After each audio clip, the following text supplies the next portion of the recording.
Subscribe now and hit the like button.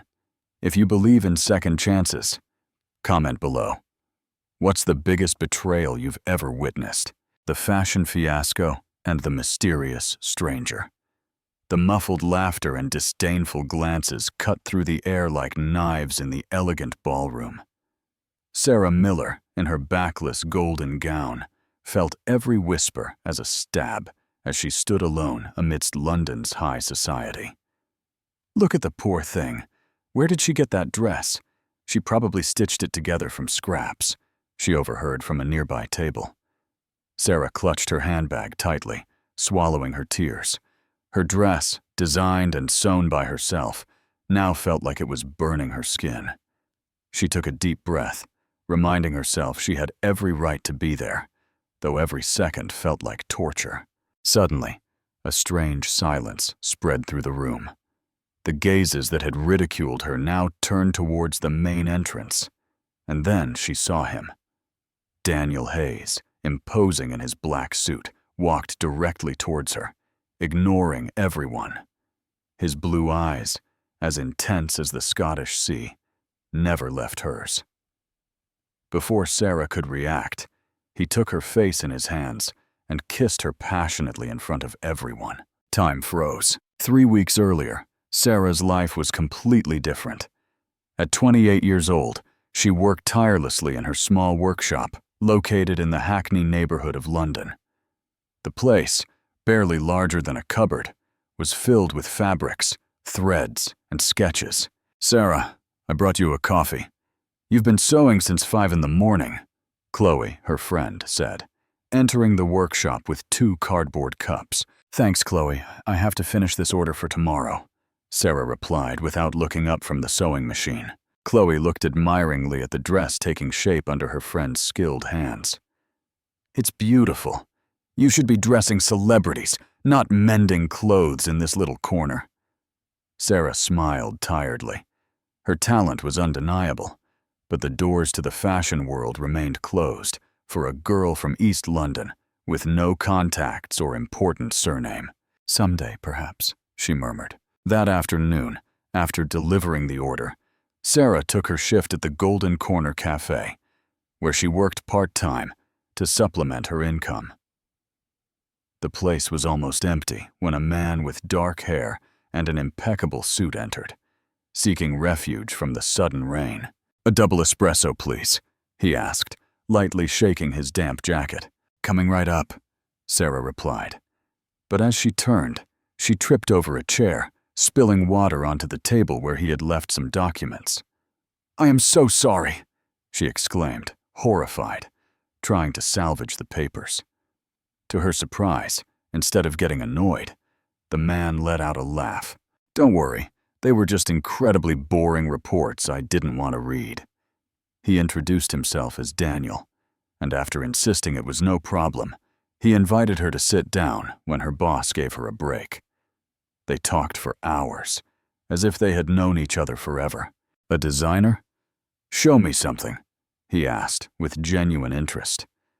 Timidly, Sarah showed him photos of her creations on her worn mobile phone.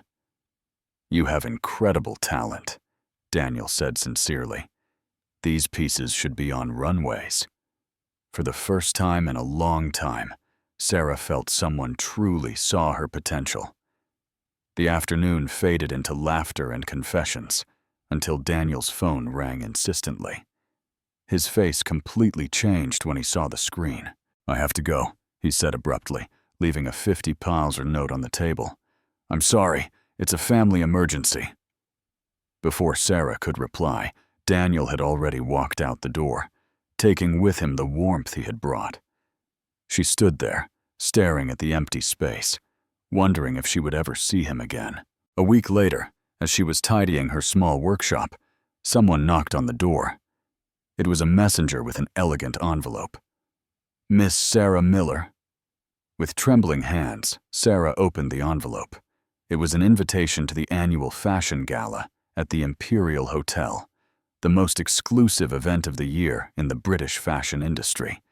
It had no sender, just a handwritten note. "Your talent deserves to be seen. This must be a joke," she exclaimed when she showed Chloe the invitation that night. "It's not. This is your chance, Sarah.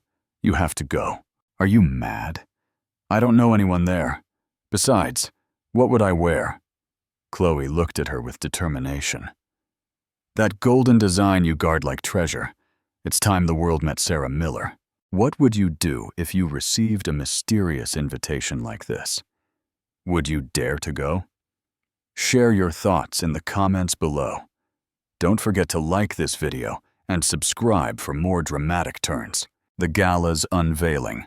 The pounding of her heart was louder than the heels on the polished marble as Sarah walked through the doors of the Imperial Hotel. The golden, backless gown, her greatest creation so far, shimmered timidly under the enormous crystal chandeliers that lit the main ballroom. "Your invitation, miss," a man in uniform with an impassive face requested. With trembling hands, Sarah handed over the envelope she had reread 1,000 times, fearing that at any moment someone would shout she was an imposter. "Go ahead, Miss Miller," the man replied, after checking her name on the list. Upon entering the grand ballroom, Sarah held her breath. Everything seemed straight out of a film. Women in designer dresses, men in elegant suits, champagne flowing like water, and sophisticated laughter floating in the air. For an instant, she felt like Cinderella at the ball, though without any prince in sight. "Lost, darling?" a voice sharp as a razor asked. Sarah turned to find herself face to face with Victoria Stone, the most influential fashion editor in the UK, with her perfectly styled blonde hair and a black dress that seemed painted on her body. Victoria observed her with a smile that didn't reach her eyes. "I have an invitation," Sarah replied, trying to keep her voice from trembling. "How interesting. I don't recall approving your name on the list. And that dress is—" "My own design," Sarah answered, straightening slightly. Victoria raised an eyebrow, evaluating her from head to toe. "How brave. Enjoy the evening while you can." Before Sarah could reply, Victoria had already walked away, leaving a trail of expensive perfume and condescension. For the next hour, Sarah tried to blend in, but it was as if she wore an invisible sign that read, "Doesn't belong here." No one spoke to her, except to ask her to move for photographs or to make comments about her appearance behind her back, loud enough for her to hear. "Who's that? She must be the daughter of some provincial politician. No, she looks like someone's assistant who snuck in. That dress is so homemade."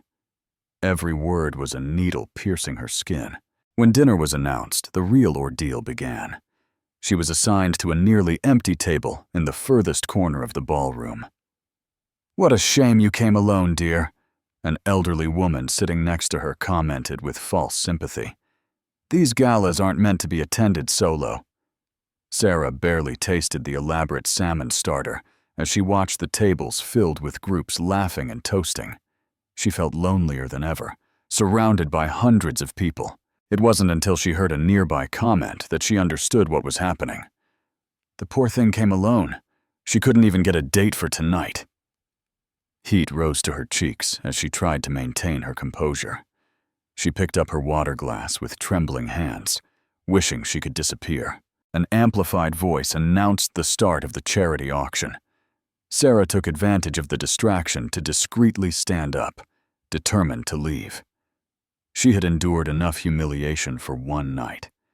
She was about to reach the exit when Victoria Stone reappeared in her path. "Leaving so soon?" Victoria asked with a venomous smile. "The night has just begun, darling, though I understand that without an escort, these evenings can be overwhelming." "I have to go," Sarah murmured, trying to bypass her. "Before you leave, you should know that I was the one who rejected your designs 3 times for the magazine. I recognize talent when I see it, and you, my dear, simply don't have it." The words were like a punch to the stomach.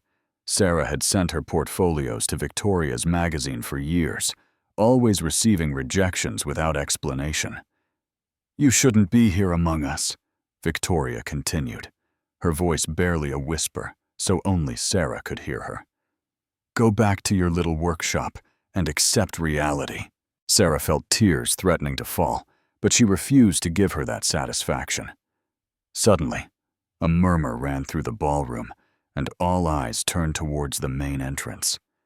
There he was, Daniel Hayes, in a perfectly tailored black suit that highlighted his athletic figure, entered the ballroom with the confidence of someone accustomed to being the center of attention. His blue eyes scanned the room until they met Sarah's. For an instant, the whole world disappeared. He recognized her immediately, and a smile lit up his face as he advanced directly towards her, ignoring greetings and outstretched hands. "It's Daniel Hayes," someone whispered nearby, "the heir to the Hayes textiles empire." Sarah stood paralyzed, unable to move as he approached. Victoria's expression transformed from mockery to astonishment as Daniel walked past her without even glancing, heading directly towards the young woman in the golden dress. "I found you," he said, his deep voice sending shivers down Sarah's spine. And before she could say a word, Daniel gently took her face in his hands and kissed her right there, in front of the entire elite of the British fashion world. What an incredible, unexpected turn. How do you think Daniel knew Sarah was there, and why did he do that? Share your theories in the comments below. Don't forget to like this video and subscribe for the thrilling continuation. The kiss that shook London, Daniel's lips on hers, silenced the entire world. For a magical instant, the mockery, the glances, and the laughter disappeared, and only they existed in the midst of an ocean of people frozen by surprise. When they finally separated, Sarah blinked as if waking from a dream. The entire room watched them with open mouths and wide eyes. Victoria Stone looked as if she had seen a ghost, her face paler than the moon. "Sorry I'm late," Daniel said loudly, wrapping a protective arm around Sarah's waist. "Traffic in Knightsbridge was impossible." A murmur spread like wildfire through the room. Daniel Hayes, the coveted bachelor and heir to the largest textile empire in Europe, had just kissed a complete stranger. "Daniel, what does this mean?" Victoria exclaimed, regaining her composure and advancing towards them. Her forced smile didn't hide the fury in her eyes. "I didn't know you'd bring a friend." "She's not a friend," he replied firmly, looking at Sarah with an intensity that made her tremble. "She's the most talented woman I've ever met." Sarah felt like she was floating in an alternate reality. Was this really happening? "Let's get out of here," Daniel whispered in her ear.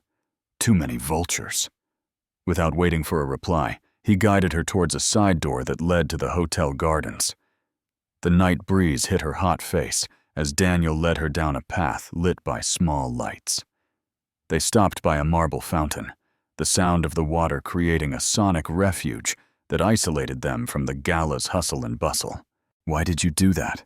Sarah finally asked, touching her still burning lips. "Everyone saw us." "Precisely," Daniel replied, his eyes shining under the moonlight. "They were hurting you. I saw it in your eyes the moment I walked in." "But you barely know me. We only spoke once at the cafe." Daniel took her hands. "I've been looking for you ever since that day. I went back to the cafe 5 times, but they told me you no longer worked there." "I resigned," Sarah explained. "I needed more time for my workshop." "I know. I hired a private investigator." Sarah looked at him in astonishment. "What? You were investigating me?" Daniel had the decency to blush. "It sounds worse than it is. I just wanted to find you. When I saw your designs that afternoon, Sarah, you have extraordinary talent.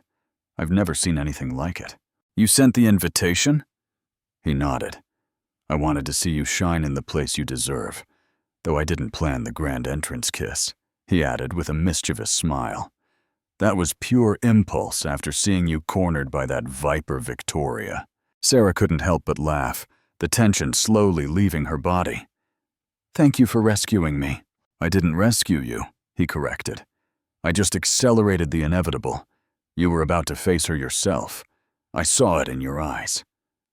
They fell silent for a few moments, the air between them charged with electricity. "And now what?" Sarah asked. "Now," Daniel replied, leaning towards her again, "I'd like to kiss you again. But this time, just for us." His lips met hers again, this time without an audience, without pretenses. Only the moon as a witness to a perfect moment. The spell was broken by the sound of heels on the garden pavement. They separated to see an elegant woman, in her 60s, approaching with firm steps. "Daniel Alexander Hayes," the woman said with a severe voice. "What kind of spectacle is this?" "Mother," Daniel replied without letting go of Sarah's hand. "May I introduce Sarah Miller?" Lady Elizabeth Hayes scrutinized Sarah with critical eyes. Her gaze stopped at the golden dress. "Miller?" she asked with a strange tone. "Are you the daughter of Eleanor Miller?" Sarah felt her blood run cold. "Do you know my mother?" Lady Elizabeth's expression hardened. "More than I'd like. Daniel, this young woman cannot be here. She's the daughter of the woman who tried to destroy our company 15 years ago." Daniel looked at his mother, confused. "What are you talking about? Your father never wanted you to know the sordid details," Elizabeth replied, not taking her eyes off Sarah. "But Eleanor Miller tried to steal our designs. She almost bankrupted us with her trickery." "That's a lie," Sarah exclaimed, letting go of Daniel's hand. "My mother is the most honest person alive. She told me it was you who stole her designs when she worked for your firm." Daniel looked from his mother to Sarah, clearly confused. "My mother spent years designing a revolutionary collection," Sarah continued, trembling with indignation. "And when she presented it to her boss, she was suddenly fired. 3 months later, Hayes Textiles launched an identical collection." "Nonsense," Elizabeth spat. "Your mother was fired for stealing sketches from the main studio. My mom slept 3 hours a night creating those designs." Daniel tried to intervene, but another figure emerged from the shadows. Victoria Stone, with a triumphant smile, approached the group. "What an interesting gathering," she commented with false sweetness. "The Hayes heir, his mother, and the daughter of the cheating designer." "Victoria, this is not the time," Daniel warned. "On the contrary, darling, it's the perfect time," she replied, pulling out her phone. "The magazine photographers will be delighted to capture this family drama. Forbidden love between rival families? Sounds like a perfect headline." Sarah backed away, feeling the weight of the situation. It had all been too beautiful to be real. She looked at Daniel, whose eyes reflected confusion and conflict. "I have to go," Sarah murmured, turning around. "Wait!" Daniel tried to stop her, but his mother held his arm. "Let her go, son. The Millers only bring misfortune to our family." Sarah ran through the garden, tears blurring her vision as her dream crumbled around her. She didn't see the determined expression that formed on Daniel's face, nor did she hear his words. "This story won't end like the last time, Mother. I promise you." What an explosive confrontation. How do you think Sarah will cope with this crushing revelation? Share your raw emotions in the comments below. Don't forget to like this video and subscribe for the gripping climax. The scars of the past. The small workshop had never seemed so empty as that night. Sarah sank into the chair in front of her sewing machine, still in her golden dress. The tears had left streaks in her makeup, but she no longer cared. She felt foolish for having believed, even for a few hours, that she could belong in that world. The doorbell rang, startling her. No one visited her so late. Opening the door, she found Chloe with a bag of pastries and 2 cups of hot chocolate. "I figured you'd need it," her friend said, entering without waiting for an invitation. "I saw everything on Instagram. That kiss is everywhere." "What?" Sarah took the phone Chloe offered her. Indeed, there it was. Daniel kissing her in the middle of the ballroom, with the headline, "Who is the mysterious woman who conquered London's most eligible bachelor?" "Oh my God," Sarah murmured, slumping back down. Are you going to tell me what happened? How did you meet Daniel Hayes? He's gorgeous. Between sips of chocolate, Sarah told her everything. The encounter at the cafe, the mysterious invitation, the mockery at the gala, the surprising kiss, and finally, the confrontation in the garden. Wait! Chloe interrupted. His mother said your mom tried to steal their designs. The same woman who scolds me if I take an extra napkin in restaurants. Exactly. It's ridiculous. Sarah sighed. But now I understand why Mum never talks about that time in her life. It must have been humiliating to be unjustly accused. Sarah's phone vibrated on the table. Unknown number. Don't answer it, Chloe warned. It could be a journalist.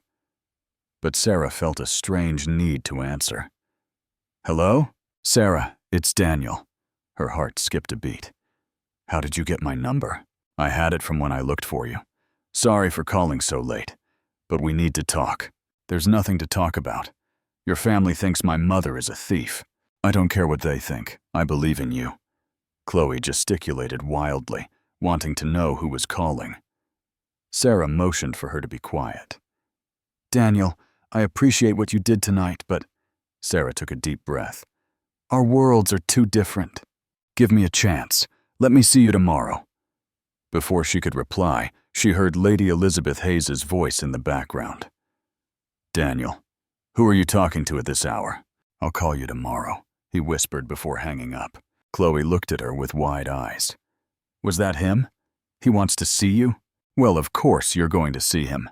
A man like that doesn't come along every day. Chloe, didn't you hear? His family hates mine. Romeo and Juliet had the same problem, and look what a beautiful story. They ended up dead, Sarah reminded her. Okay, bad example. The next morning, Sarah visited her mother in the small flat where she had lived since the divorce. Eleanor Miller, in her 50s, retained the elegance and dignity that characterized her. I saw you on social media, dear, she said as soon as Sarah walked in. A Hayes? Really? Mom, I need you to tell me the truth about what happened 15 years ago with the Hayeses. Eleanor paled, slowly sitting on the worn sofa. Why are we digging up old things? It's over. It's in the past. It's not over, Mom. Last night, Lady Elizabeth Hayes called you a thief. Eleanor closed her eyes, as if the memory physically pained her. I was the head designer at Hayes Textiles, she finally began. I worked directly with Mr. Robert Hayes, Daniel's father. I created a collection based on traditional British textiles, reinterpreted for haute couture. It was revolutionary. Sarah listened intently. Her mother had never shared these details. Robert was fascinated. He asked me for all the sketches to secure them in the safe. A week later, I was fired, accused of stealing ideas. 3 months later, I saw my collection on the runways, credited to another designer. Did you try to defend yourself? Eleanor smiled bitterly. How? It was my word against one of the most powerful men in the country. I tried to sue them, but their lawyers crushed me. I was blacklisted in the industry. That's why I had to resort to sewing prom dresses and altering trousers. Sarah felt anger rising within her, her mother's whole life ruined by an injustice. Her phone rang again. Daniel, don't answer, Eleanor said, seeing her expression. The Hayeses only bring trouble. But Sarah felt she had to listen. Hello? Sarah, it's Daniel. Her heart skipped a beat. How did you get my number? I had it from when I looked for you. Sorry for calling so late, but we need to talk. She looked at her mother, who was shaking her head. I'm with my mom now. I'll see you in an hour. Hanging up, Eleanor looked at her with concern. Be careful, daughter. Don't make my mistakes. Daniel waited, sitting on the steps of the building where Sarah had her workshop. Seeing her arrive, he immediately stood up. Thanks for coming, he said, his eyes reflecting genuine relief. What did you want to talk about? She asked, keeping a certain distance. I investigated what happened. I spoke with my father this morning. Sarah felt her heart race. And he admitted that he took your mother's designs. The revelation hit her like a wave. After 15 years, the truth was coming to light. Why did he do it? Daniel ran a hand through his hair, visibly uncomfortable. The company was on the verge of bankruptcy. They needed something revolutionary to save themselves.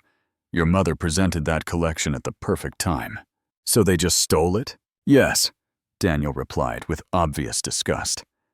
My father said it was a business decision.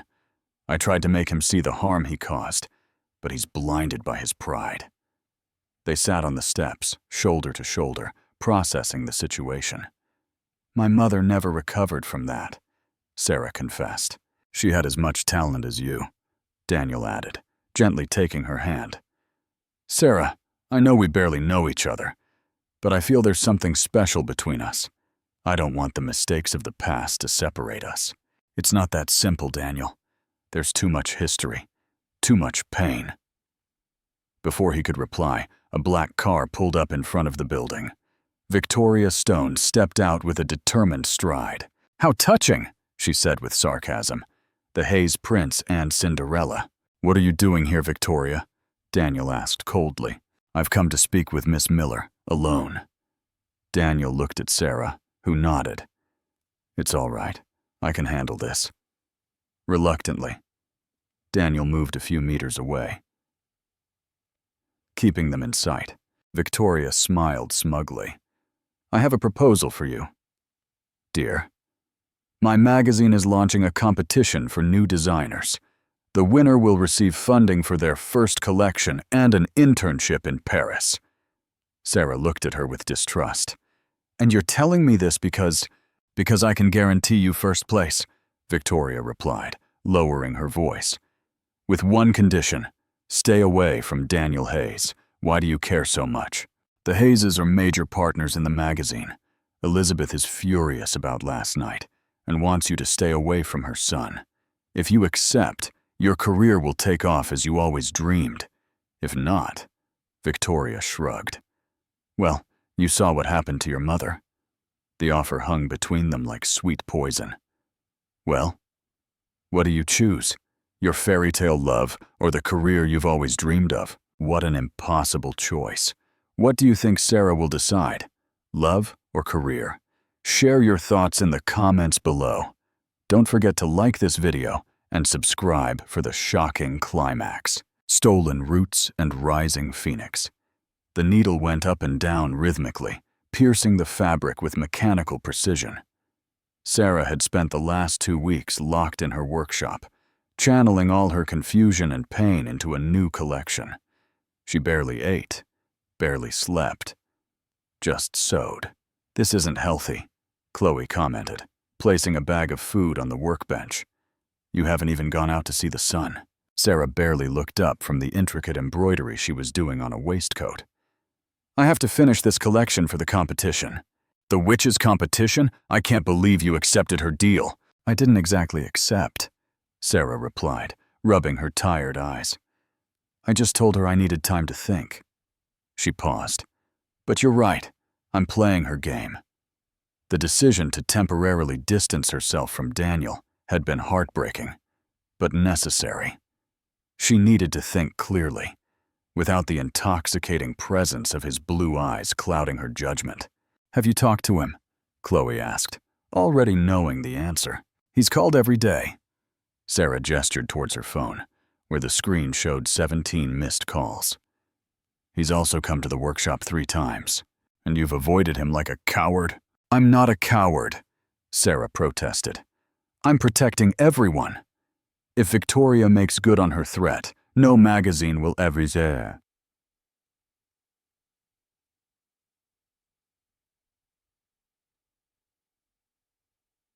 My designs again! Chloe sat across from her. And is it worth it? Do you really think that woman will play fair? Sarah put down the needle for the first time in hours. I don't know, Chloe, but this collection is the best I've ever created. Each piece tells a story of pain, identity, and redemption. I'm calling it Stolen Roots. Chloe examined the garments spread around the workshop. Indeed, each one was stunning. dresses that combined ancestral techniques with modern lines, jackets with embroideries that told reinterpreted indigenous stories, skirts with patterns that seemed to speak of generations of silenced women. "It's beautiful, Sarah," Chloe admitted, "but I'm worried about the price you're paying." Meanwhile, at Hayes Textiles headquarters, Daniel was facing his own battle. Sitting in front of his father's imposing mahogany desk, he tried to maintain his composure. "Are you telling me you destroyed a promising career for some designs?" he asked, his voice tight with contained indignation.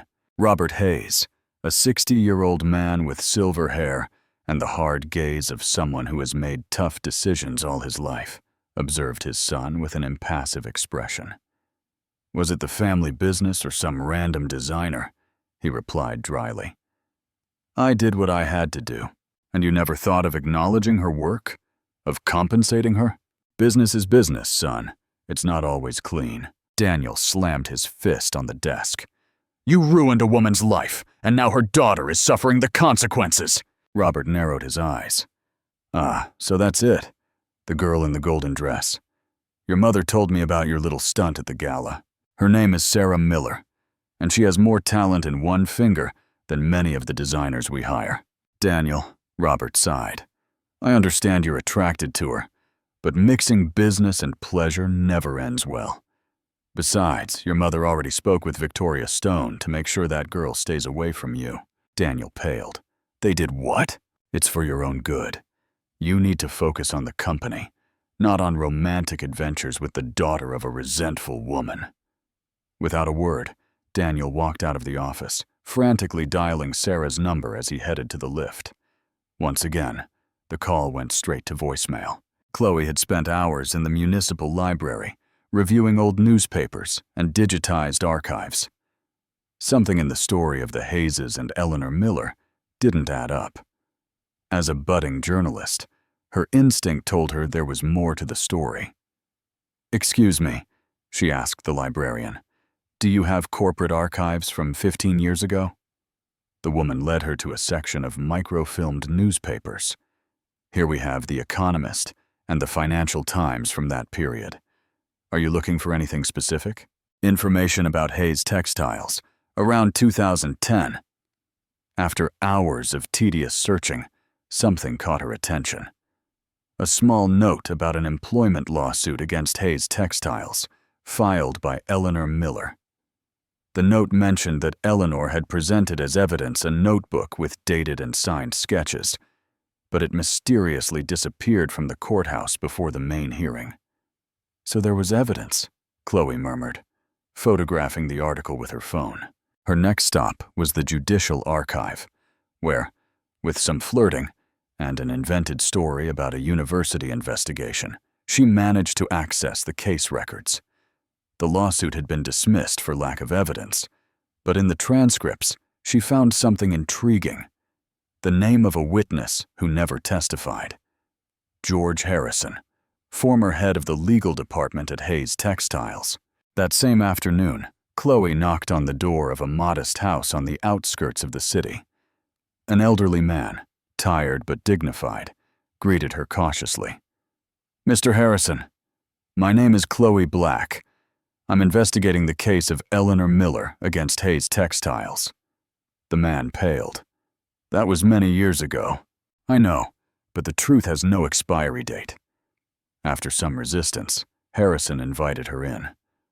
"I knew someday someone would come asking," he commented as he served coffee in chipped cups.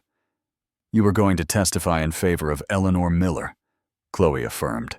"I saw the original sketches," the man confirmed. "They were in Robert Hayes' office weeks before they accused Eleanor of theft. I tried to speak up, but—" he ran a trembling hand over his face. "They threatened me. Not just with firing me, but with destroying my career. I had 3 children to feed. Do you have any proof now?" Harrison slowly stood up and went to an old desk. From a secret compartment, he extracted a yellowed folder. "I made copies of some internal documents, memos where Robert Hayes explicitly ordered adapting Eleanor's designs for the new collection. I never dared to use them." Chloe took the folder with trembling hands. This could change everything. At the Hayes mansion, Lady Elizabeth was having tea on the terrace when her assistant announced a visitor. "Lady Hayes, Victoria Stone is here." Elizabeth nodded, indicating for her to come in. Victoria appeared with her characteristic air of superiority, air-kissing Elizabeth's cheeks. "Any news on Daniel's situation?" Elizabeth asked bluntly. "Everything under control," Victoria replied, accepting the cup of tea she was offered. "Miss Miller is focused on the competition. When it's over, we'll tell her she didn't qualify and send her back to her little workshop." "Excellent. Robert is worried about Daniel's obsession with that girl. By the way," Victoria added with false casualness, "I plan to sabotage her collection a bit, just to make sure it doesn't stand out too much." Elizabeth frowned. "Is that necessary?" "It's a precaution. The girl has talent, I hate to admit it. If her collection turns out too impressive, it will be difficult to justify her elimination." "Do what you must," Elizabeth conceded, "but discreetly." What neither woman knew was that Maria, the housekeeper serving tea, had overheard the entire conversation. And Maria was Chloe's cousin. What an incredible twist. How will these hidden truths impact the competition and Daniel and Sarah's future? Share your theories in the comments below. Don't forget to like this video and subscribe for the breathtaking climax. The runway of truth. Sarah was putting the finishing touches on her collection when Chloe burst into the workshop like a whirlwind. "We've got it! We have proof!" "What are you talking about?" Sarah asked, disoriented by her friend's sudden entrance. "Proof that the Hayeses stole your mother's designs," Chloe explained, waving the folder like a trophy. "And that's not all. My cousin Maria, who works at the Hayes mansion, overheard Victoria and Lady Elizabeth planning how they're going to sabotage your collection."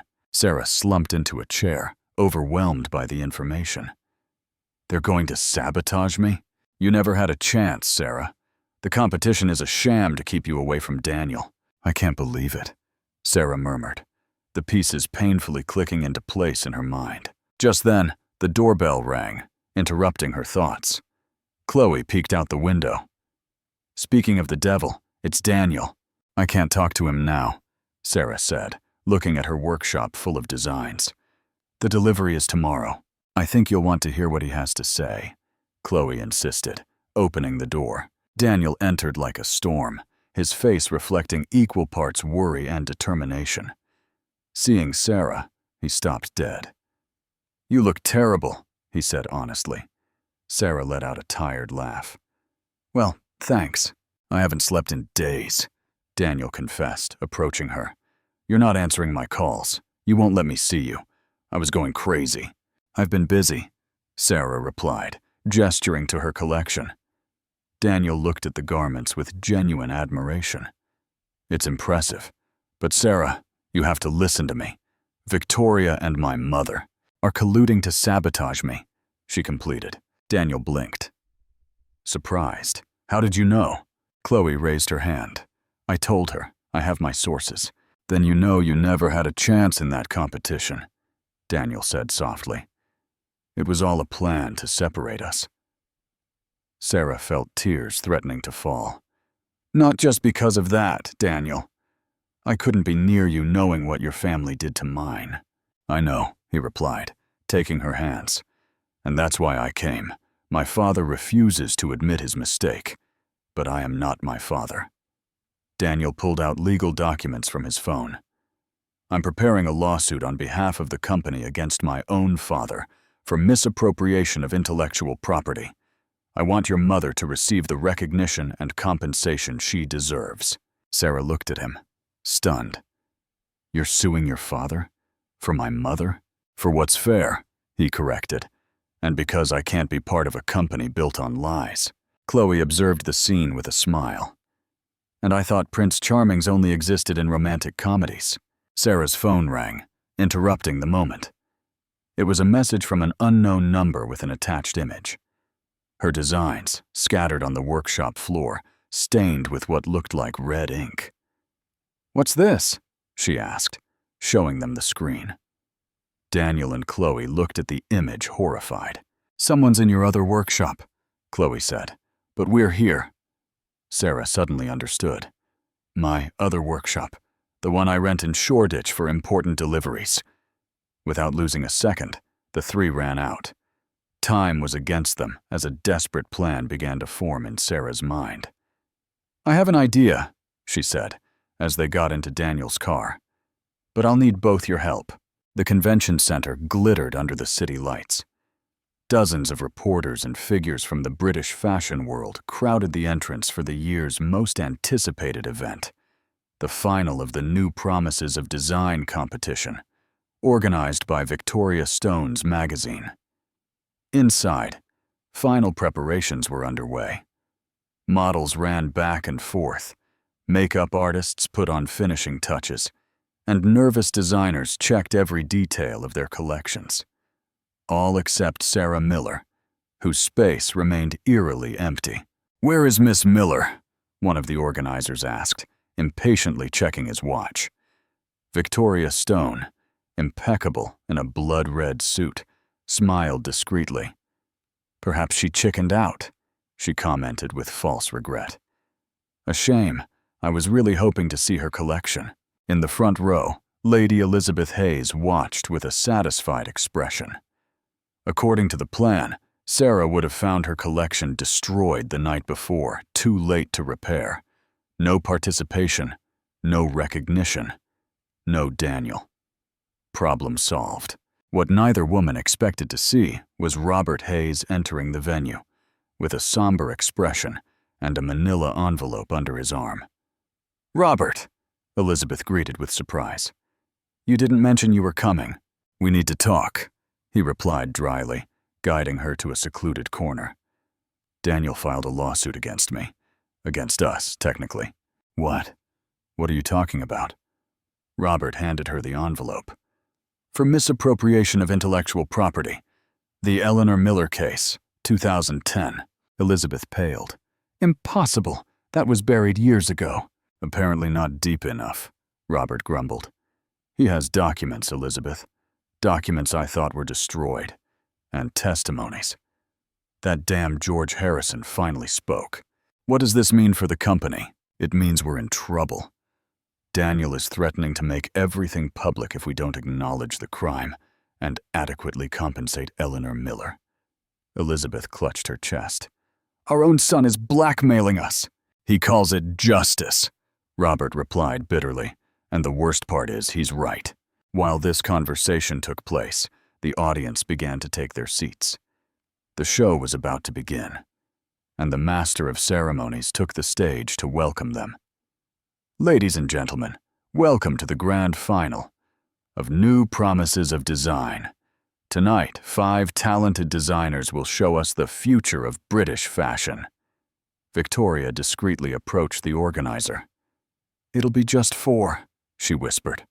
"Sarah Miller won't be presenting." As if contradicting her words, a commotion at the entrance caught everyone's attention. Chloe ran in, carrying garment bags on hangers. "Wait, don't start yet. Sarah Miller is here." Victoria looked at her in disbelief. "Impossible." "Very possible," Chloe replied with a defiant smile. "And she comes with a surprise." Before Victoria could respond, the lights dimmed and the master of ceremonies announced the start of the show. The first 4 designers presented their collections to polite applause. Finally, it was Sarah's turn. And now, presenting her Intertwined Roots collection, Sarah Miller. The music changed to a blend of traditional Scottish sounds with contemporary rhythms. The first model appeared on the runway in a stunning dress that combined ancestral techniques with modern lines, similar yet distinct from the designs Sarah had been working on for weeks. One by one, the models paraded creations that elicited gasps of admiration from the audience. Each piece told a story of tradition, innovation, and resilience. Victoria stared, open-mouthed. "It's not possible," she murmured. "Her collection was destroyed." "Destroyed?" a voice asked from behind her. Daniel Hayes watched her with accusing eyes.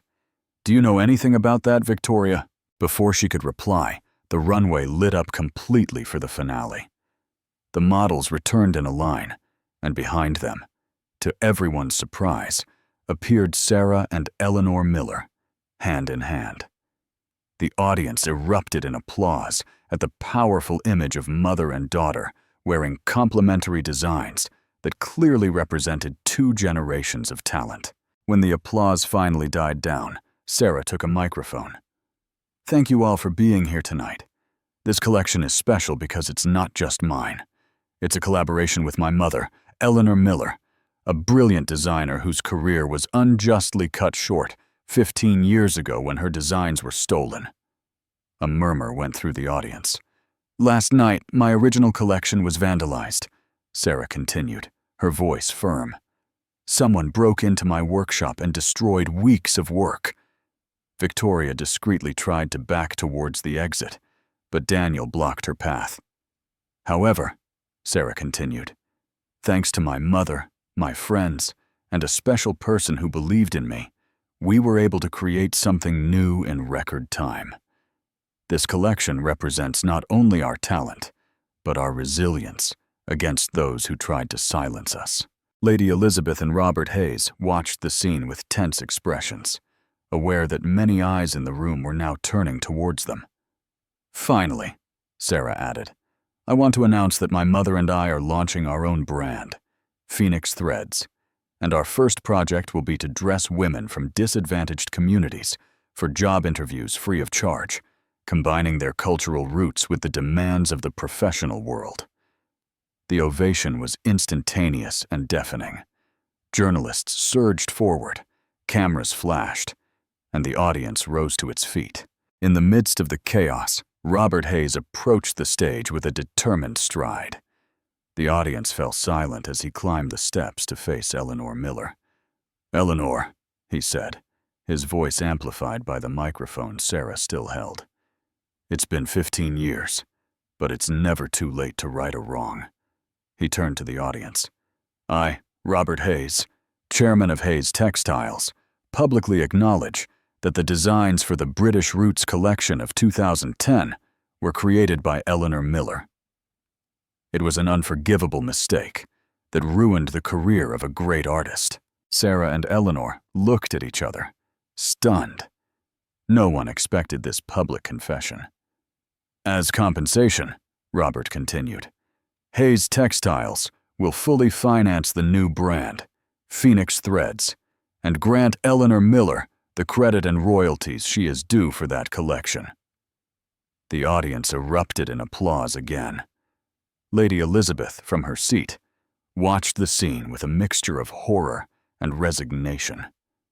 Victoria tried to sneak away in the commotion, but found herself face to face with Chloe, who held her phone with a triumphant smile. I have a very interesting video of you talking about how you plan to sabotage Sarah's collection, Chloe said. Do you think your readers and advertisers would be interested in seeing it? Victoria's face crumbled. What do you want? A public apology and your resignation as editor-in-chief, or the video goes viral tomorrow. Meanwhile, Daniel went up to the stage and, ignoring the cameras and the audience, took Sarah in his arms. You did it, he whispered in her ear. We did it, she corrected. I couldn't have without you and Chloe. Daniel looked at his father, who nodded slightly. A silent understanding passed between them. Things would change in the family business. There's something I've wanted to do since I saw you tonight, Daniel said. And in front of hundreds of witnesses, he kissed her again, recreating that first kiss at the gala that had started everything. But this time, not as an act of rescue, but as a celebration of shared triumph. The flash of cameras enveloped them like shooting stars, as the audience applauded the perfect conclusion of a story that had begun 15 years ago, when a stolen design sowed the seeds of an encounter destined to heal old wounds and create new beginnings. When they finally separated, Sarah smiled against his lips and whispered, I think this is just the beginning of our story. I'm counting on it, Daniel replied.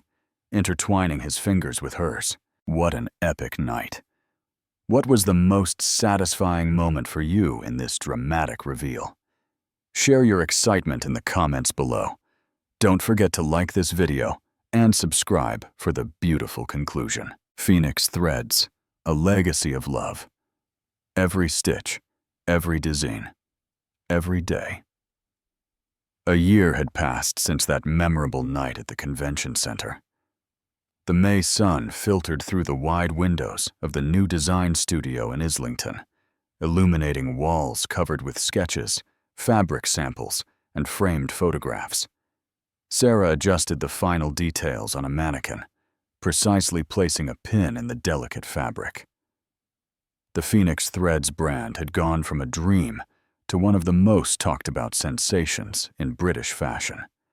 Her designs, harmoniously blending ancestral techniques with contemporary silhouettes, now dressed celebrities and regularly appeared in international magazines. "Are you nervous?" Eleanor asked, entering the studio with 2 cups of coffee. "A little," Sarah admitted, accepting the coffee with a smile. "I never thought we'd open our own store, especially not in Chelsea." Eleanor proudly observed the space they shared. After 15 years relegated to the shadows, her creativity had blossomed again, working alongside her daughter on designs that honored their roots. "Your father called," Eleanor mentioned. "He's coming from Glasgow for the opening." "Really?" "He didn't say so in our last calls. He wanted it to be a surprise, but you know I've never been good at keeping secrets." The studio door opened, and Chloe burst in like a whirlwind of energy. Her hair, now dyed a vibrant blue, framed her radiant face. "The interview is confirmed," she announced. "Vogue UK wants to do a full feature on the opening." Since the scandal the previous year, Chloe had gone from aspiring journalist to P-director for Phoenix Threads. Her exposé of Victoria's sabotage had earned her respect in the media world, and now she expertly managed the brand's public image. "Did you mention our initiative with the communities?" Sarah asked. "Of course. In fact, they want to focus especially on the Threads of Identity program."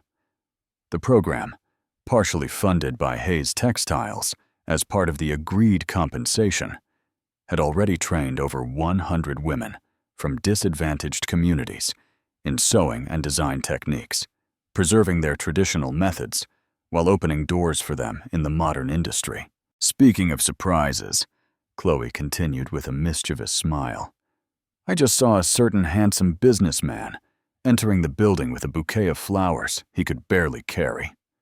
Sarah smiled, a slight blush tinting her cheeks. After a year together, Daniel still gave her butterflies.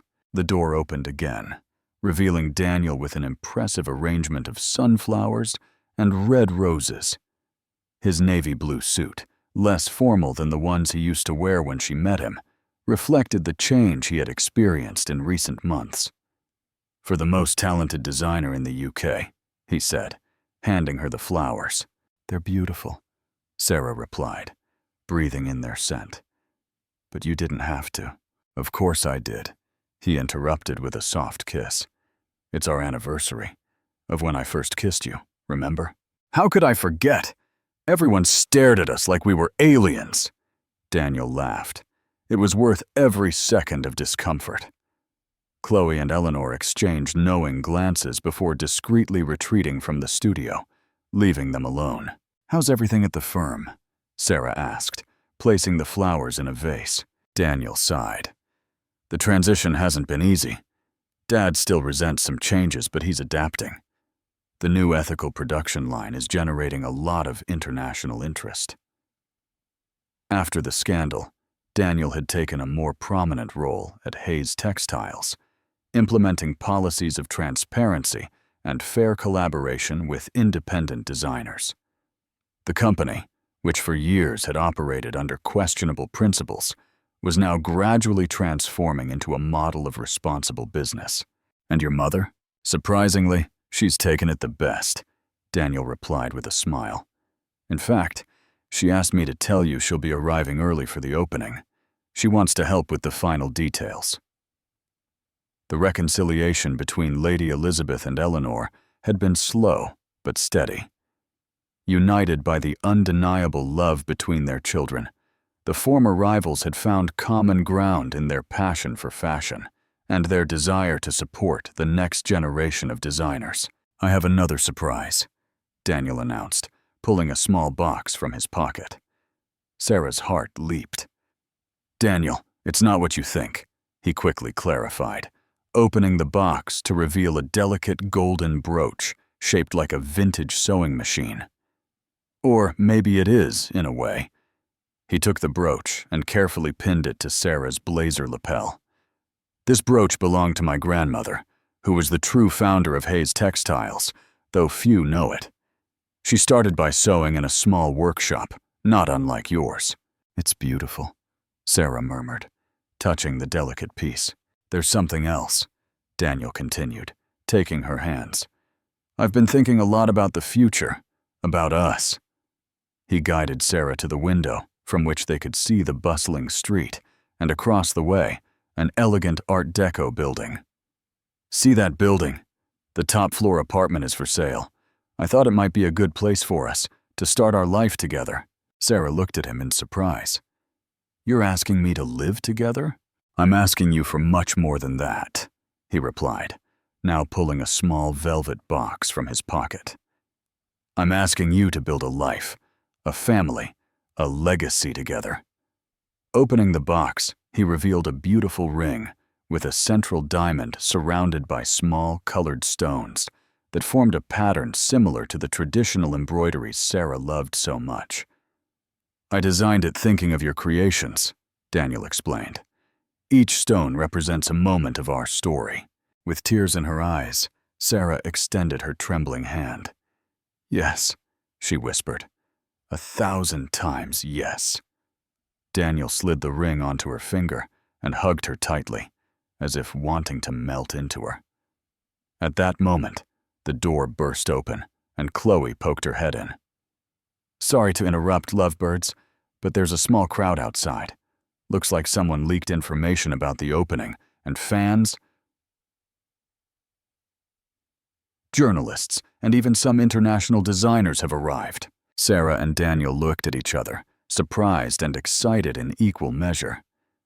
"Victoria Stone is here too," Chloe added with a touch of malice. "She seems to want to make amends." After the scandal, Victoria had resigned from her magazine position and spent a few months away from the spotlight. She had recently started collaborating with charities in what many considered an attempt to clean up her image. "Let her in," Sarah said calmly. "Today is a day to celebrate, not to hold grudges." Daniel looked at her with admiration. "That generosity is one of the reasons I love you." Together, they stepped out onto the studio terrace, where they could see the growing crowd in front of the building. Among them, they distinguished Eleanor, Lady Elizabeth, and Robert Hayes, Sarah's former colleagues, designers, who now considered her an equal, and several of the women from the Threads of Identity program, proudly wearing creations that combined their ancestral techniques with the Phoenix style. "Who would have thought we'd get here?" Sarah murmured, intertwining her fingers with Daniel's. "From being the ridiculed girl at a gala to this." "I always knew it," he replied, kissing her hand, where the engagement ring now sparkled. "From the moment I first saw you, I knew you were destined to transform not only fashion, but all of us around you." With the sun setting over London, Sarah and Daniel contemplated the future that stretched before them, as bright and full of possibilities as the multicolored threads that adorned the workshop. A future woven with love, perseverance, and the certainty that some stories, especially those written with threads of passion and truth, are destined to become masterpieces. Below, the crowd began to applaud when they saw them on the terrace.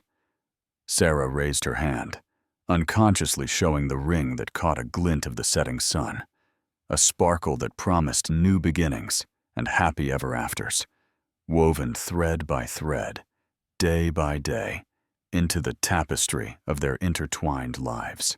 What an incredible, fulfilling journey. What part of Sarah and Daniel's story inspired you the most? Share your thoughts in the comments below. Don't forget to like this video and subscribe for more heartwarming, true-to-life narratives.